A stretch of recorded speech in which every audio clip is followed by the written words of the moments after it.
recorded.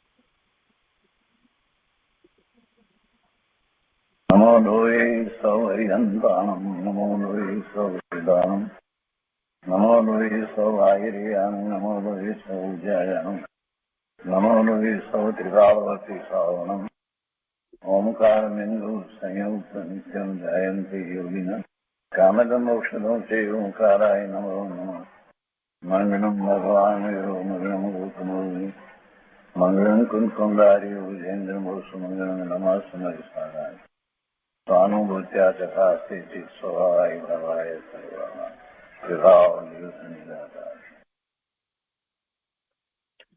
અધ્યાત્મ પ્રેમી પંડિત શ્રી દૌલતરામજી કૃત છોટાળા અને પૂજ્ય ગુરુદેવ કાંજી સ્વામીના છોટાળા ઉપરના પ્રવચનો સહિત આપણે છોટાળાનો સ્વાધ્યાય કરી રહ્યા છીએ.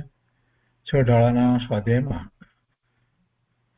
બીજી ઢાળ નો સ્વાધ્યાય પૂરો થવા આવ્યો છે. બીજી ઢાળની છેલ્લી ગાથા એટલે 15મી ગાથા આજે આપણે લઈએ છીએ. મિથ્યા ચારિત્રના ત્યાગનો અને આત્મહિતમાં લાગવાનો ઉપદેશ. મિથ્યા દર્શન, મિથ્યા જ્ઞાન, મિથ્યા ચારિત્ર એ ત્રણેયની વાત કરી અને હવે એને છોડવાની વાત કરે છે. એના ત્યાગનો અને આત્મહિતમાં લાગવાનો ઉપદેશ આપે છે. તો 15મી ગાથા આ રીતે છે. તે સબ મિથ્યા ચારિત્ર त्याग अब आत्म के हित पंथ लाग जाज जग जाल भ्रमण को देहु त्याग अब दौलत निज आत्म सुपाग. પોતાને સંબોધીને વાત કરી છે અબ દૌલત કરીને. તો ગાથાના અન્વયાર્થમાં કહે છે કે તે સબ મિથ્યા ચારિત્ર ત્યાગ, તે બધા મિથ્યા ચારિત્રને છોડીને અબ આત્મ કે હિત પંથ લાગ, હવે આત્માના કલ્યાણના માર્ગે લાગી જાઓ. જગજાલ ભ્રમણ કો ત્યાગ દેહુ, સંસારની જાળમાં ભટકવાનો ત્યાગ કરો. અને પછી પોતાને સંબોધીને વાત કરી છે દૌલત નિજ આત્મ અબ સુપાગ, હે દૌલતરામ પોતાના આત્મામાં હવે સારી રીતે લીન થાઓ. ચારે ગતિ એમાં જન્મ મરણ છે અને એમાં જીવ દુઃખી થઈ રહ્યો છે અને હવે પોતાના આત્મામાં લીન થવાનો ઉપદેશ આપ્યો. ભાવાર્થમાં કહે છે કે આત્મહિતૈષી જીવે નિશ્ચય સમ્યક દર્શન જ્ઞાન ચારિત્ર ગ્રહણ કરીને ગૃહિત મિથ્યા દર્શન જ્ઞાન ચારિત્ર તથા અગૃહિત મિથ્યા દર્શન જ્ઞાન ચારિત્રનો ત્યાગ કરીને આત્મકલ્યાણના માર્ગમાં લાગવું જોઈએ. મિથ્યા દર્શન, મિથ્યા જ્ઞાન, મિથ્યા ચારિત્ર અગૃહિત અનાદિનું ચાલ્યું આવે છે. એનો ત્યાગ કરીને આત્મકલ્યાણમાં લાગવું છે તો પછી એટલું તો અવશ્ય ધ્યાન રાખવું જ જોઈએ કે ગૃહિત મિથ્યાત્વ ગ્રહણ ન કરી લઈએ. પંડિત શ્રી દૌલતરામજી પોતાના આત્માને સંબોધીને કહે છે, એટલે પોતાને સંબોધીને કહે છે કે હે આત્મન, પર આશ્રય રૂપ સંસાર અર્થાત પુણ્ય પાપમાં ભટકવું, પર આશ્રય રૂપ સંસાર, સંસારને પર આશ્રય રૂપ કહ્યો. પોતાના જ રાગ દ્વેષના પરિણામ એ દરેક જીવનો સંસાર છે અને એ સંસાર સ્વ આશ્રય તો હોય જ નહીં ને. સ્વનો આશ્રય કરે તો મોક્ષ માર્ગના પરિણામ થાય. સ્વના આશ્રય તો મોક્ષ માર્ગના પરિણામ થાય. પરના આશ્રય જ સંસાર વધે. શુભ અથવા અશુભ ભાવ, પરના આશ્રય થતા ભાવ એ જ મૂળ સંસારનું કારણ છે.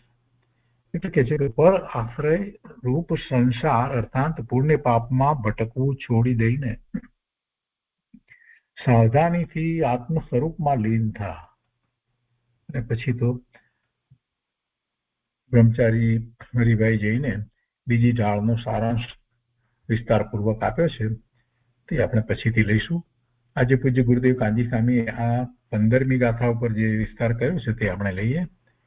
હે જીવ, મિથ્યાત્વને છોડીને હવે આત્મહિતમાં લાગ.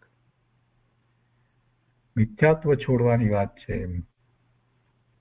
એમ નથી કહ્યું બીજી રીતે કે તું આ પૂજા કર કે તું દાન આપ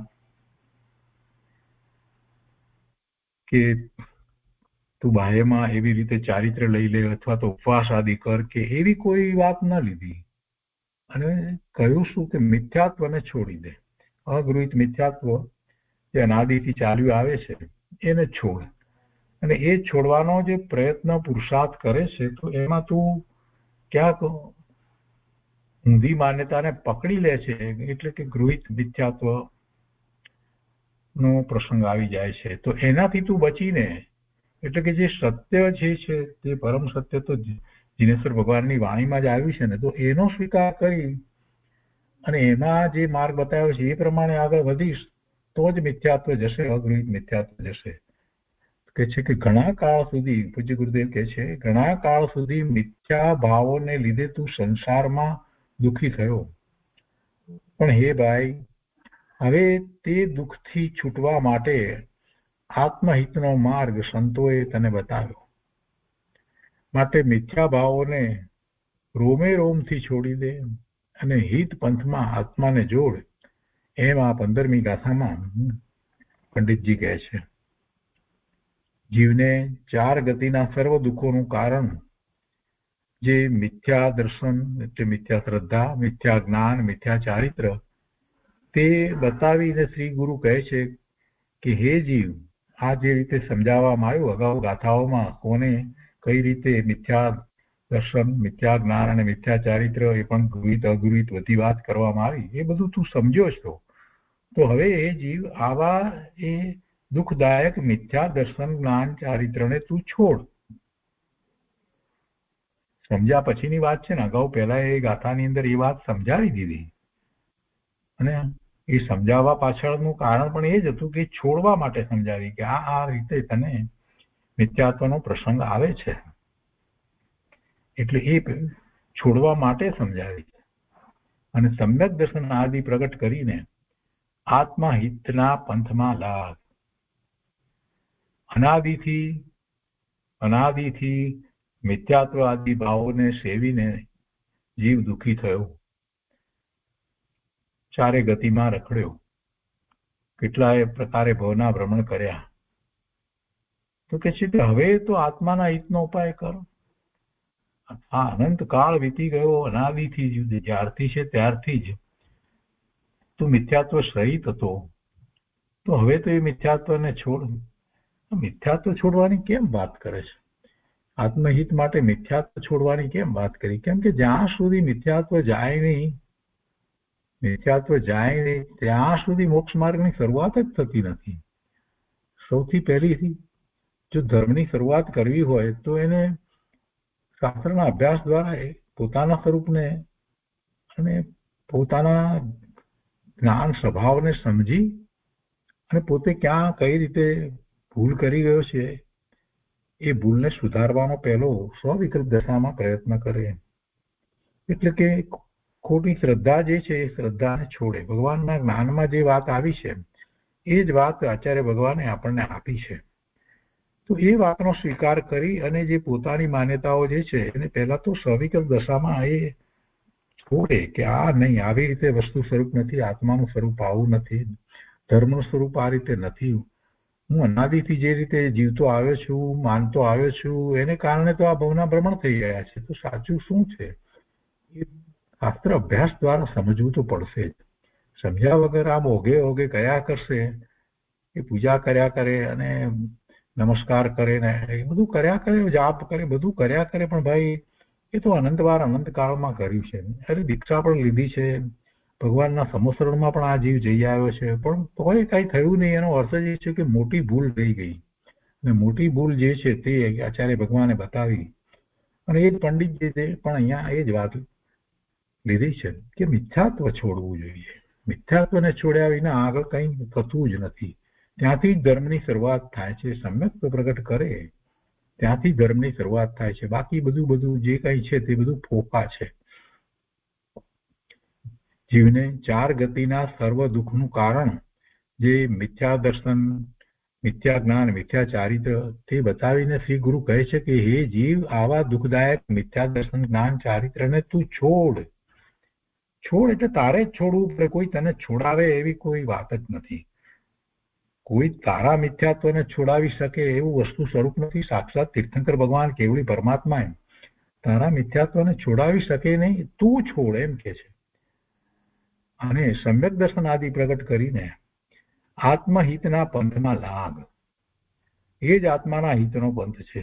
સમ્યક્ત્વ પ્રગટ કરવું એ જ આત્મહિતનો પંથ છે.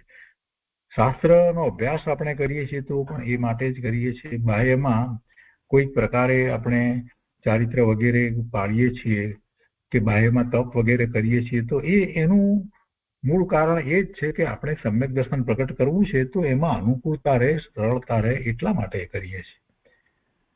તો એ વાતનો સ્વીકાર કરી અને આત્મહિતમાં લાગી જા. એટલે કે સમ્યક દર્શનનો પુરુષાર્થ કર. અનાદિથી મિથ્યાત્વ આદિ ભાવોને સેવી ને દુઃખી થયો. હવે તો આત્માના હિતનો ઉપાય કર. ગુરુદેવ એમ કે છે કે અનાદિથી મિથ્યાત્વ આદિ ભાવોને સેવીને દુઃખી થયો. કોઈએ તને દુઃખી કર્યો છે એમ નથી. કર્મોએ તને રખડાવ્યો છે એમ પણ નથી.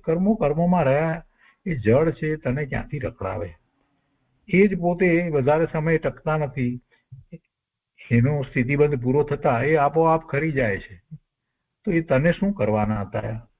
અનાદિથી મિથ્યાત્વ આદિ ભાવો તે જાતે સેવ્યા છે અને પછી એમ કે છે કે કર્મને કારણે થયું, કર્મને કારણે. કર્મ શું કરે? કર્મના ઉદયો કર્મને વિશે હતા. એનું તે લક્ષ શા માટે કર્યું? અહીંયા કે છે કે હવે તો આત્માના હિતનો ઉપાય કર. અબ આત્મ કે હિત પંથ લાગ.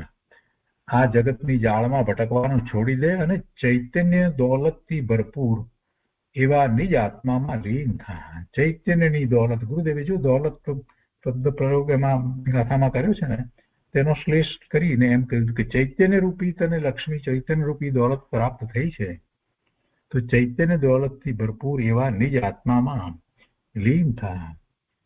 આમ તો કવિ પોતાને સંબોધીને કહે છે કે હે દોલત, પોતાનું નામ છે દોલતરામ, તું પોતાના આત્માને આરાધનામાં લીન કર. તું પોતાના આત્માને આરાધવામાં લીન થા ને સંસારની જાળને છોડ. ગુરુદેવ કહે છે આ જીવોને હિત પંથમાં જોડવા માટે સંતો કેવી કરુણાથી ઉપદેશ આપે છે. પંડિતજીએ પણ એ વાતને સ્વીકારી અને આત્મસાત કરી છે. એટલે એમને પણ એવો જ ભાવ આવ્યો એટલે એમણે આ સરળ ભાષામાં આ ગ્રંથની રચના કરી. મિથ્યાત્વ આદિ ભાવો તે જ જગતની જાળ છે. તેમાં અટવાયેલો જીવ ચાર ગતિમાં રખડે છે.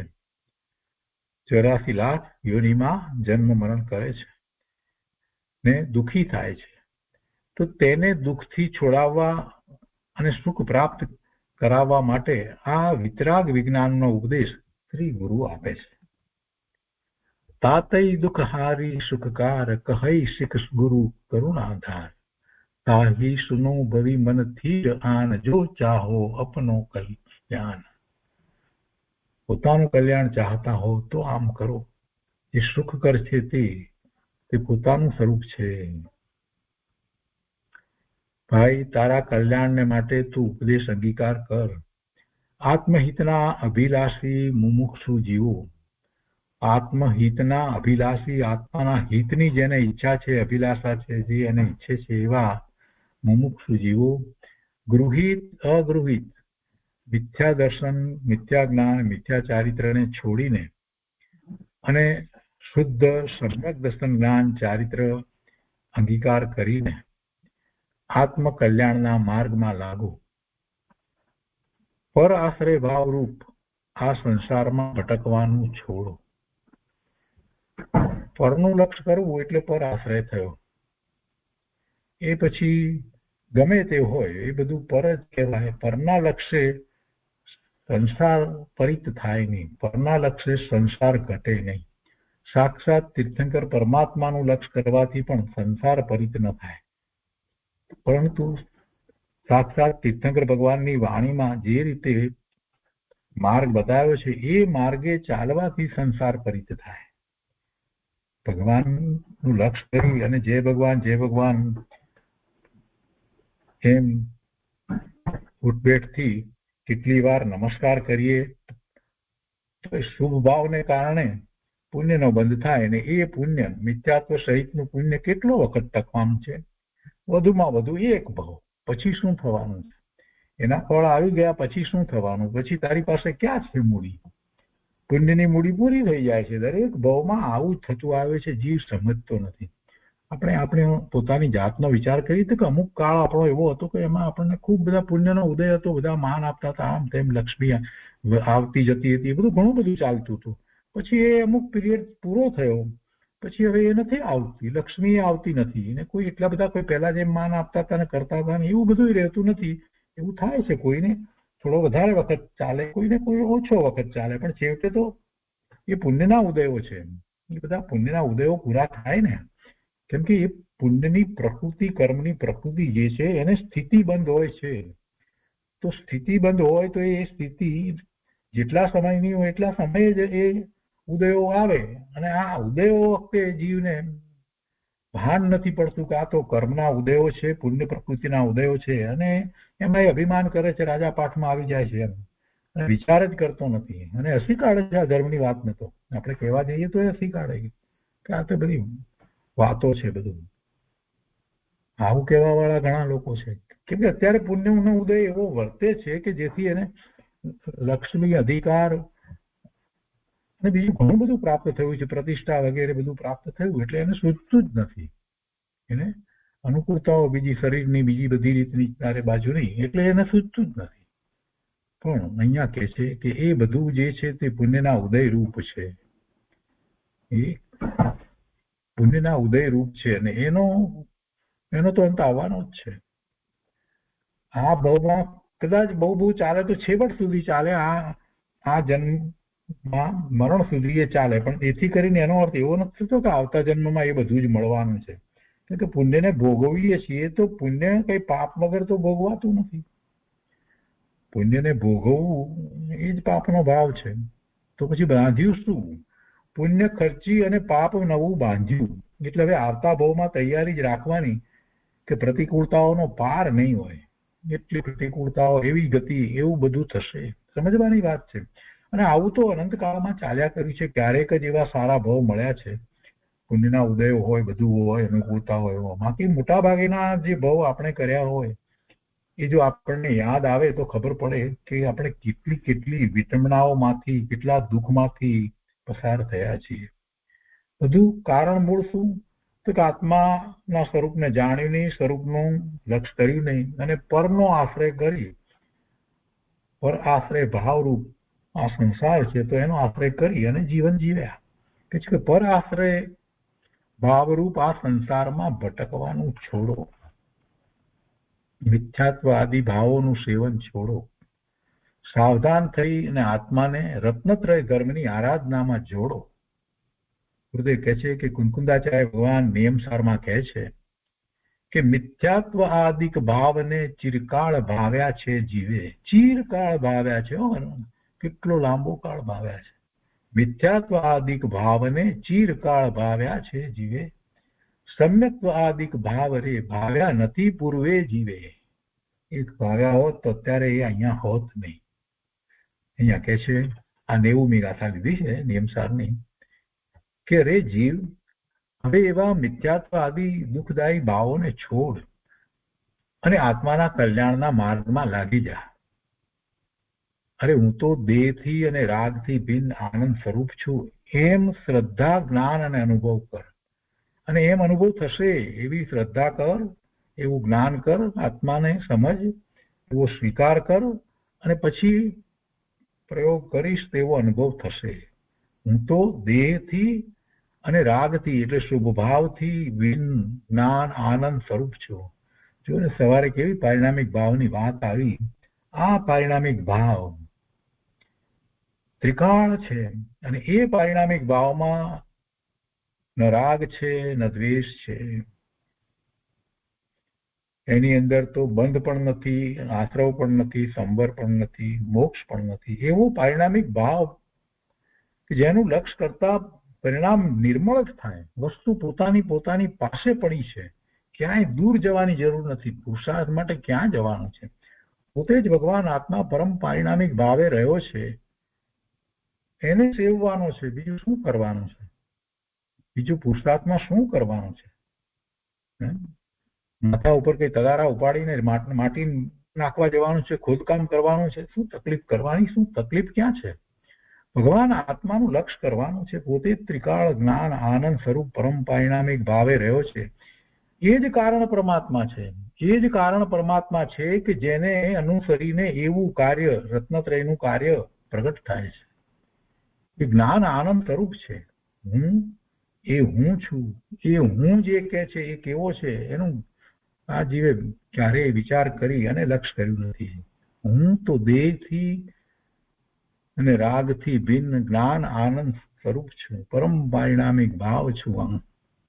એમ શ્રદ્ધા જ્ઞાન અનુભવ કરીને, કેમ કે અનુભવનો વિષય છે, એ અનુભવમાં આવે એવો છે, અનુભવનો વિષય છે. એટલે એમ શ્રદ્ધા જ્ઞાન અનુભવ કરીને આત્મહિતમાં લાગી જા. ભાઈ, આવું મનુષ્યપણું પામીને તે આત્માને મેળવ્યો કે નહીં? એટલે કે સ્વરૂપનો અનુભવ કર્યો કે નહીં? આવું મનુષ્યપણું પામીને તે આત્માને મેળવ્યો કે નહીં?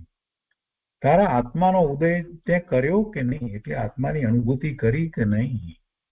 કે પછી ગુરુદેવ કહે છે કે પારકી ચિંતામાં જ જીવન વિતાવ્યું. પારકી પંચાયત ને પારકી ચિંતામાં જ જીવન વિતાવ્યું. આ ભવમાં આ દેહ ના સંબંધમાં બધા સંબંધી છે. જેને આપણે આપણા પ્રિયજન માનીએ છીએ, તો એ સંબંધ આ દેહના સંબંધે છે. આત્માને કોઈ બીજા આત્મા સાથે કાંઈ સંબંધ જ નથી. પોતે ભગવાન આત્મા ને બીજા ભગવાન આત્મા. પરંતુ આ દેહને એને બીજા જે જીવો છે એની સાથે સંબંધિત છે. અને એ સંબંધને માટે થઈ અને જીવ ઘણીવાર કેટલાય પ્રકારે વિભાવ ભાવ, વિકારી ભાવમાં ચાલ્યો જાય છે, ચિંતામાં ચાલ્યો જાય છે, ઉદ્વેગમાં ચાલ્યો જાય છે. નકામાનો એમ વિચારે નથી કરતો કે બીજાના હું જે વિચાર કરું છું તો એ પણ પોતે પોતાના પુણ્ય અને પાપના ઉદયો લઈને આવ્યા છે કે એમ જ છે? જીવ માત્ર અનાદિનો છે અને અનાદિથી કર્મ સહિત છે. તો એ આપણા દીકરા તરીકે આવ્યો, દીકરી તરીકે આવ્યો, અથવા તો આપણને એ બીજા કોઈ સંબંધે પ્રાપ્ત થયા હોય, પતિ પત્ની તરીકે કે કોઈ પણ સંબંધે પ્રાપ્ત થયા હોય, પણ બધા પોતપોતાના પુણ્ય પાપ લઈને આવ્યા છે. અને આપણે એમાં શું કરી દઈએ? કંઈ કરી શકતા નથી. ઘરમાં 5 ડોક્ટર હોય અને બીમાર પડી અને પિતા મરી જાય છે, કાંઈ કરી શકતા નથી. બધી સ્પેશિયાલિટીના મોટા મોટા ડોક્ટરો ઘરમાં બેઠા છે, પોતાના ઘરના જ બધા એ મેડિકલના બધા સેન્ટર વગેરે બધું ચાલે છે, બધું છતાં બચાવી નથી શકતા. આ જોઈએ છે, ચોખ્ખું દેખાય છે ને. કેમ?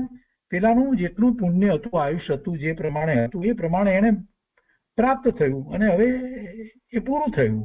આયુષ્ય પણ પૂરું થયું તો ચાલ્યો જાય છે, એ જીવ ત્યાંથી નીકળી જાય છે. કોણ કોને બચાવે? કોણ કોનું કલ્યાણ કરે? કોઈ કોઈનું કાંઈ કરી શકતું નથી. ઠીક છે, અંદરમાં શુભભાવ કોઈ માટે થાય, વાત બરાબર છે. પણ ભગવાન પણ સાક્ષાત તીર્થંકર ભગવાન કેવડી પરમાત્મા પણ મને સમ્યક તો આપી શકતા નથી. મને સમ્યક તો આપી શકતા નથી. ભગવાન નથી કરી શકતા. મારા પરિણામ મારે જ બદલવાના છે. કોઈ બીજું બદલે એવું વસ્તુનું સ્વરૂપ જ નથી. ભગવાને તો માર્ગ બતાવ્યો કે કેવી રીતે પરિણામને તું બદલ. એ બદલવાનો માર્ગ બતાવ્યો છે. આટલો માર્ગ બતાવ્યો. શાસ્ત્રોમાં એની વાત આવી છે, પણ એ વાતને આ જીવ સ્વીકારતો નથી અને નકામાની બધી ક્રિયાઓ વગેરેમાં સમય વેડફી નાખે છે. સમયને કેવી રીતે વેડફી નાખે છે એની વાત પણ ગુરુદેવે કરી છે કે ભાઈ, જે કરવાનું છે તો તું કર, સમ્યક તો પ્રગટ કરવાનું છે. ઉમા સ્વાતિજી ભગવાનનો વિચાર કરીએ, આપણને એમ થાય કે કુંકુંદાચાર્ય ભગવાને જેમને આચાર્ય પદ સોંપ્યું અને પોતે નિવૃત્ત થાય છે, પોતાના સ્વરૂપમાં સ્થિરતા વધારે કરવા માટે કુંકુંદાચાર્ય ભગવાન ઉમા સ્વાતિ ભગવાનને આચાર્ય પદ સોંપે છે. એ ઉમા સાતીજી ભગવાને જયારે શાસ્ત્ર લખ્યું અને સૌથી પહેલું આ સંસ્કૃતમાં અને એ પણ ગાથાને બદલે સૂત્ર રૂપે લખ્યું, તો સૌથી પહેલું સૂત્ર જે રીતે લખ્યું સમ્યક દર્શન જ્ઞાન ચારિત્રાણી મોક્ષ માર્ગ, તો એમનો અંતરમાં મોક્ષ માર્ગ સિવાય બીજી કોઈ વાત જ નહીં ચાલતી હોય, અહીં બીજો વિચારે નહીં આમ કે આમ ભૂમિકા બાંધીએ ને આમ કરીએ ને તેમ કરીએ ને, કાંઈ નહીં, સીધી જ વાત, સીધી જ વાત. કેવું અદભુત શાસ્ત્ર, બધા ધરીના બધા ફિરકાને માન્ય એવું તત્વાર સૂત્ર મોક્ષ શાસ્ત્ર, સમ્યક દર્શન જ્ઞાન ચારિત્રાણી મોક્ષ માર્ગ. અને પછી બીજા સૂત્રમાં પુકાર કરે છે કે શું સમ્યક દર્શન છે, તત્વાર શ્રદ્ધાનમ સમ્યક દર્શનમ. અદભુત અદભુત, કોઈ ભૂમિકા માટેની કોઈ અગાઉ બીજી ગાથા લખવી, આ કરવું તે કરવું, મંગલાચરણ, આ બધી વાત ને એક બાજુ લઈને સીધે સીધી જ આ જ વાત કરી દીધી. અદભુત શાસ્ત્ર છે, આપણે સ્વાધ્યાય કરી રહ્યા છીએ અત્યારે, એનો બહુ સુંદર વાત છે, એમાં સીધી વાત છે ભાઈ. જ્યાં જવાનું છે એને માટેની જ બધી સમજ આપી છે, ખૂબ સમજ આપી છે. એ સમજને સ્વીકારી આત્મસાત કરી અને આગળ વધવા માટે એ બધી સમજ આપી છે આચાર્ય ભગવાને. મૂળ તો બે સૂત્ર પહેલા જે છે, ગુરુદેવ કહે છે કે એને તું નિશ્ચય ને વ્યવહારથી બંને રીતે સમજ, એમાં જ લાગ્યો રે પછી તારું કામ ન થાય તો કે છે. અહીંયા કે છે કે એવા સમ્યક્ત્વને પ્રગટ કરવામાં તું લાગી જા. હું તો દેહથી ને રાગથી ભિન્ન જ્ઞાન આનંદ સ્વરૂપ છું, એમ શ્રદ્ધા જ્ઞાન અનુભવ કરીને આત્મહિતમાં લાગી જા ભાઈ. આવું મનુષ્યપણું પામીને તે આત્માને મેળવ્યો કે નહીં, એમ આપણને ગુરુદેવ પૂછે છે કે તારા આત્માનો તને અનુભવ થયો કે નહીં, તારા આત્માનો ઉદય તે કર્યો કે નહીં, કે પારકી ચિંતામાં જ જીવન વિતાવ્યું. અરે અત્યાર સુધી આત્માને ભૂલીને મિથ્યા ભાવોના સેવન વડે પોતે પોતાનું અહિત કર્યું, પોતે પોતાનું અહિત કર્યું.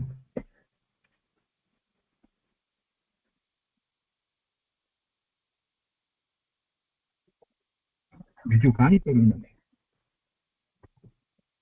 પારકી ચિંતામાં જ જીવન વિતાવ્યું. અરે અત્યાર સુધી આત્માને ભૂલીને મિથ્યા ભાવના સેવન વડે પોતે પોતાનું અહિત કર્યું, અને તેમાંય કુદેવ કુગુરુ કુધર્મના સેવનથી તો આત્માનું ઘણું જ અહિત થયું અને દુઃખ ભોગવ્યું. માટે હે જીવ, તું સાચા દેવ ગુરુ ધર્મને ઓળખીને સમ્યક્ત્વાદી ભાવો પ્રગટ કર. એમ કરવાથી તારું પરમ હિત થશે. સાચા દેવ ગુરુ અને ધર્મને ઓળખી અને તું આખો પુરુષાર્થ કર, સમ્યક્ત્વનો પુરુષાર્થ કર.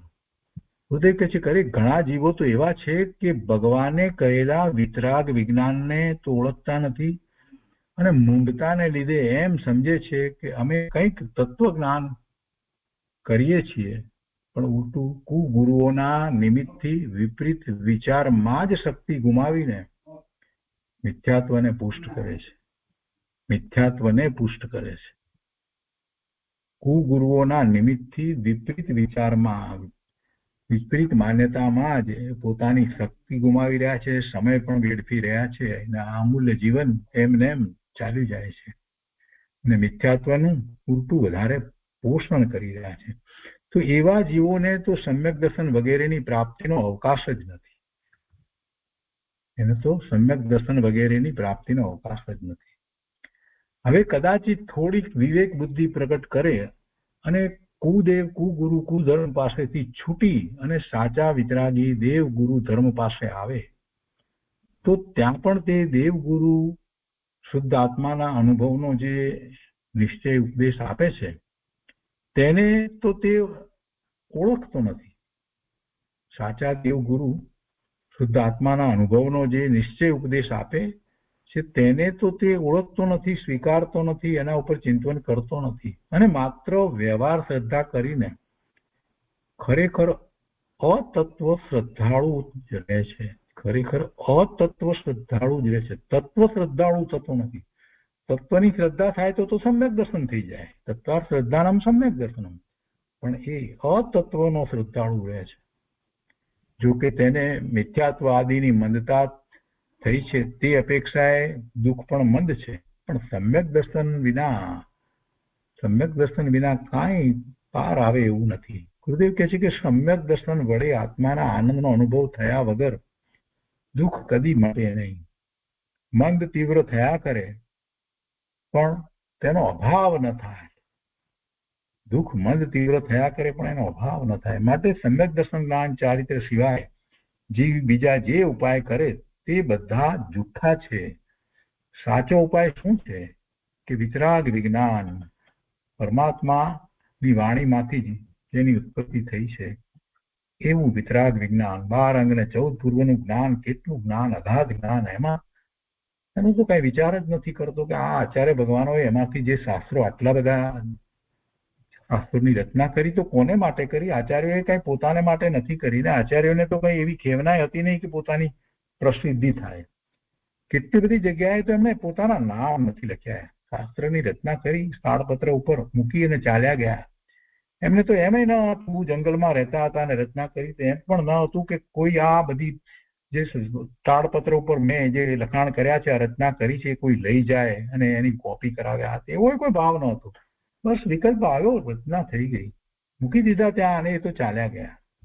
એક એવો કાળ હતો કે જે વખતમાં આવા મોટા મહાન આચાર્ય જ્યાં વિચરતા હોય અને પછી વિહાર કરીને નીકળી જતા હોય તો લોકો ત્યાં જઈ અને ત્યાંથી એ કે એમણે કંઈક તાળપત્ર ઉપર લખ્યું હશે એને એ શોધી અને ભેગું કરી અને લઈ આવતા હતા.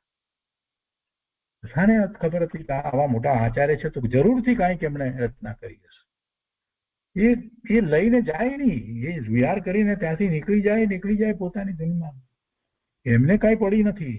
અને એવી રીતે આ બધા શાસ્ત્રો તાળપત્ર ઉપરથી આપણને પ્રાપ્ત થયા. અને આપણા તો હોપ ભાગ્ય કે અહીંયા ઇન્ટરનેટથી ઘેર બેઠા આપણને મળે છે, પણ શાસ્ત્રનો અભ્યાસ કરવાની રુચિ નથી. વાંચવું જોઈએ, વાંચ્યા જ કરવું. જ્યારે સમય મળે ત્યારે જઈને એ જ વાત ફરીને વાંચવીને વિચારવી, આ મહત્વનું છે.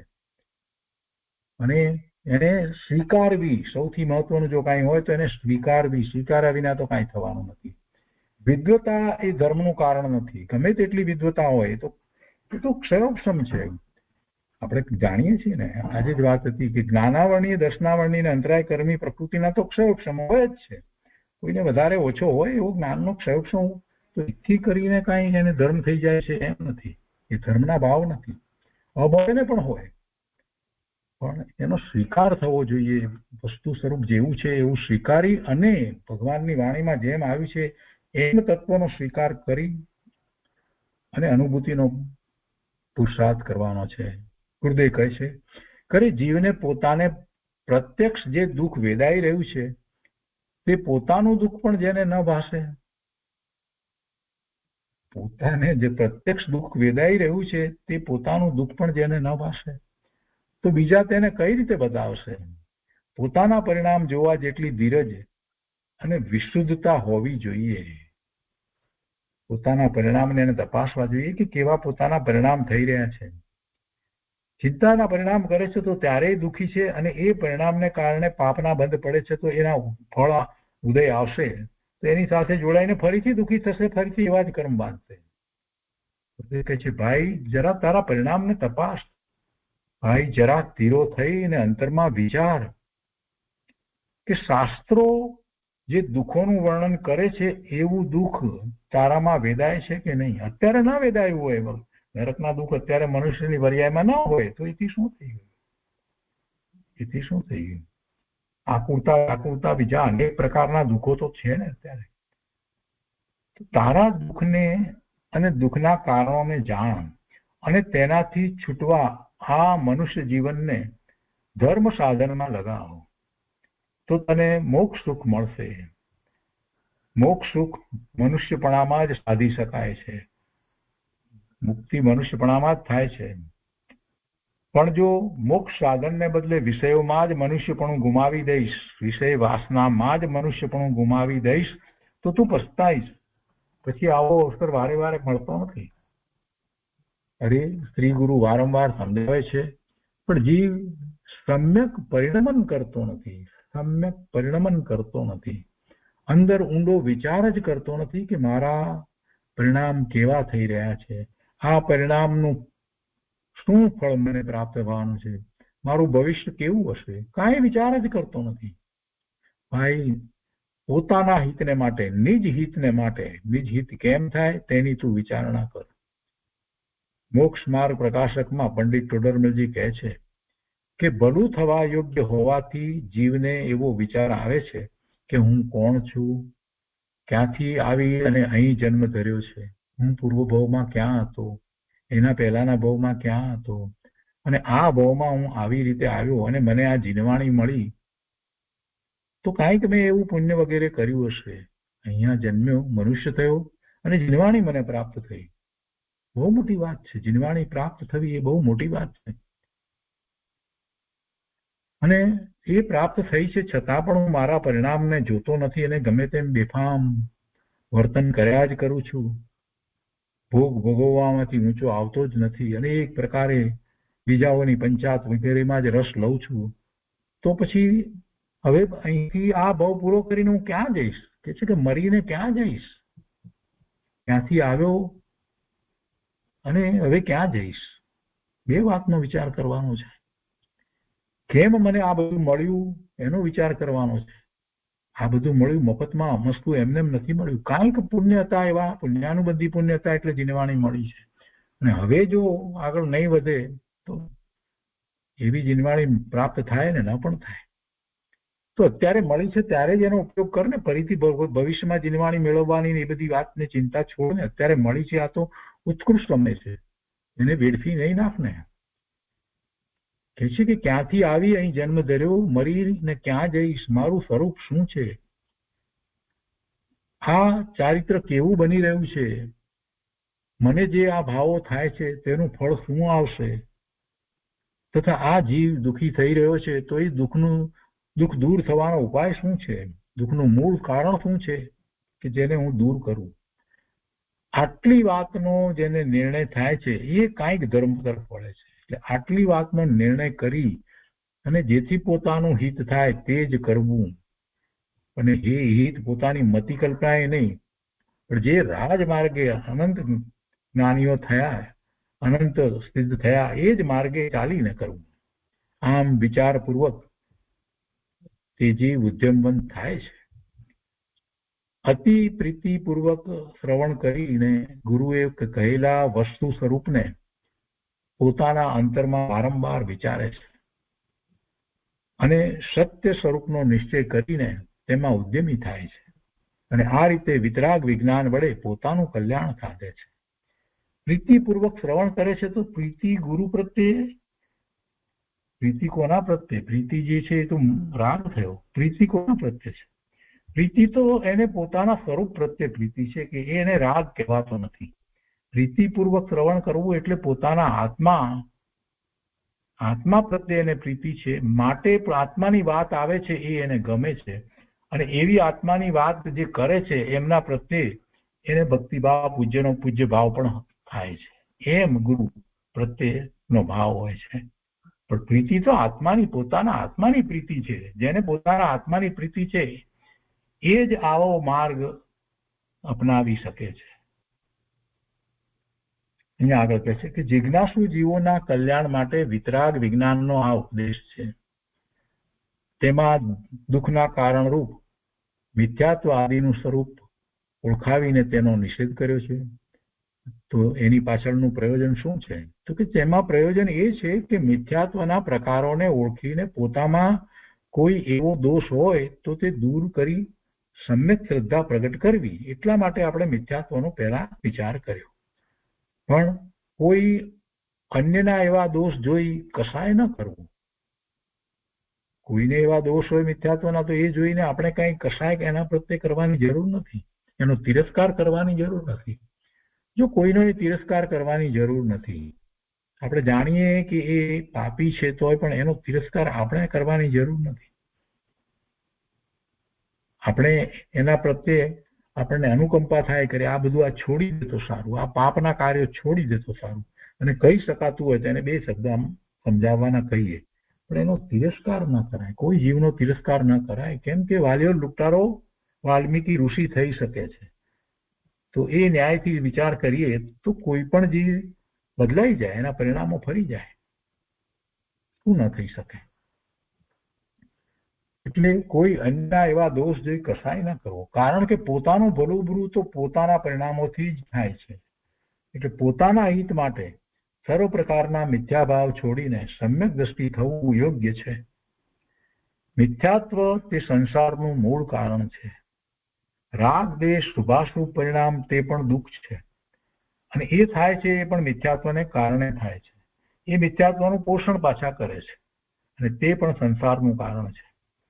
આવા મિથ્યાત્વ અને રાગ દ્વેષ દુઃખ રૂપ જાણીને હે જીવો, હવે તો તેનું સેવન છોડો અને આત્માના શ્રદ્ધા જ્ઞાન કરીને તેમાં લીનતાનો ઉદ્યમ કરો. રાગ દ્વેષ છોડો, રાગ દ્વેષ છોડો, એ વાત તો બધાએ કહેતા આવ્યા છે. અન્ય દર્શનમાં પણ એવી વાતો આવે, પણ છોડવા કેવી રીતે એનો ઉપાય ક્યાંય નથી આવતો. છોડવાનો ઉપાય જૈન દર્શનમાં છોડવાનો ઉપાય તો જૈન દર્શનમાં ભગવાને બતાવ્યો છે, અને આચાર્ય ભગવાનોએ આપણને આપ્યો છે. એ ઉપાય છે સમ્યક પ્રગટ કરવાનો, એ જ ઉપાય છે. આત્માના શ્રદ્ધા જ્ઞાન કરી અને તેમાં લીનતાનો ઉદ્યમ કરવો, એ એનો ઉપાય છે. ગુરુદેવ આગળ કહે છે કે હે ચૈતન્ય દોલત વાળા દોલત રામ, ગાથામાં વાત આવી ને એટલે દોલત રામે પોતાને વાત કરી છે કે આત્મ રામ, તું તારા અનંત ગુણ નિધાનની દોલતને એવી લક્ષ્મીને સંભાળ. આ સોના ચાંદીની દોલત તો જળ છે, એ તો તારાથી જુદી છે, ભિન્ન છે, એને તારે કાંઈ સંબંધ નથી. એ તો સંયોગી પદાર્થ છે. તારો આત્મા કેવળ જ્ઞાન આદિ અનંત ગુણ રૂપ લક્ષ્મીથી એવી દોલતથી ભરપૂર છે. તારો આત્મા કેવળ જ્ઞાન આદિ અનંત ગુણ રૂપ દોલતથી લક્ષ્મીથી ભરપૂર છે. તેને ઓળખીને તારા નિજ નિધાનને સંભાળ. આ રીતે ગ્રંથકાર કવિ દોલતરામજી પોતે પોતાને પણ સંબોધે છે અને બીજાને પણ તેવો ઉપદેશ આપે છે. કેવી શૈલી સરસ લીધી છે કે પોતાને પણ સંબોધે છે અને બીજાને પણ ઉપદેશ આપે છે, એટલે પોતાને પણ દ્રઢતા થતી જાય, પોતે માર્ગમાં આગળ વધારે ને વધારે આગળ જતા જાય. ભાઈ, કાયામાં તો કેવળ જ્ઞાન અને સિદ્ધપદ પ્રગટવાની તાકાત છે, પણ પોતે ભૂલીને તું ભવમાં ભટક્યો. માટે હવે તો બીજી બધી પંચાયત છોડીને, જગતની જંજાળ છોડીને તું આત્મહિતના ઉદ્યમમાં લાગ. રત્નત્રય મોક્ષ માર્ગને પ્રગટ કર. એ માર્ગનું વર્ણન હવે ની ઢાળમાં કરશે. હવે પછી એ ત્રીજી ઢાળ છે ને, ત્યાં પછી એની વાત આવે છે, રત્નત્રય મોક્ષ માર્ગની વાત. અહીંયા કહે છે કે આ વિતરાગી સંતો કરુણાપૂર્વક કહે છે કે ભાઈ, અબ આત્મ કે હિત પંથ લાગ. બાપુ, તારો ઘણો કાળ દુઃખમાં ચાલ્યો ગયો, ઘણો કાળ તારો દુઃખમાં ચાલ્યો ગયો. ગુરુદેવ કરુણા કરીને કહે છે કે બાપુ, તારો ઘણો કાળ દુઃખમાં ચાલ્યો ગયો, હવે તો સાવધાન થઈ ને આત્માનું હિત કર. હિત કરવાનો આ અવસર છે પ્રભુ, હિત કરવાનો આ અવસર છે. આ ઉત્તમ અવસરને ચૂકીશ નહીં. રાગ દુઃખદાયક હોવા છતાં તેને સુખદાયક માનીને સેવ્યો, અને સમ્યક દર્શન પૂર્વકનો વિતરાગી ચારિત્ર ધર્મ આનંદદાયક હોવા છતાં તેને દુઃખદાયક માન્યો, અને એ પ્રમાણે બંધ મોક્ષના કારણોમાં ભૂલ કરી, એટલે તત્વ શ્રદ્ધામાં વિપરીતતા થઈ, અને એ તત્વની ભૂલ રૂપ મિથ્યાત્વ છોડી અને જે તત્વને જેમ છે તેમ સમજી, અને એમાં પહેલું તત્વ, સૌથી પહેલું તત્વ જીવ તત્વ, આત્મ તત્વ, પોતાના તત્વનો વિચાર કર. પોતાના તત્વને જેમ છે તેમ જાણી અને પછી એની અનુભૂતિ કર. ત્યારે એ તત્વ તને સમજાશે, અનુભવાશે, ખ્યાલમાં આવશે.